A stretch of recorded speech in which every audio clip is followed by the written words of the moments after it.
Mais qu'en est-il de Lewis, Clark, Sacagawea et York, les figures les plus marquantes de cette expédition?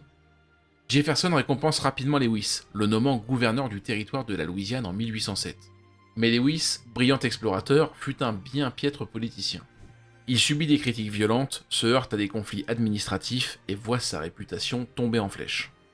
En 1809, alors qu'il tente de rejoindre Washington pour défendre son honneur, il s'arrête dans une auberge du Tennessee d'où il n'en repartira jamais.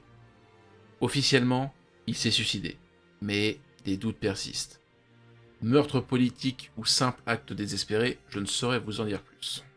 A l'inverse, son ami Clark, lui, n'est pas à plaindre. En 1813, il devient gouverneur du territoire du Missouri. Il surveille l'expansion américaine vers l'ouest et joue un rôle clé dans la politique indienne américaine.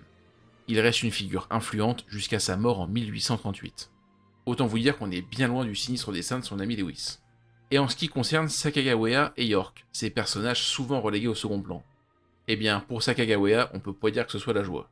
Tout au long de l'expédition, elle a été essentielle. Guide, interprète, négociatrice, et pourtant, après l'aventure, elle disparaît de l'histoire.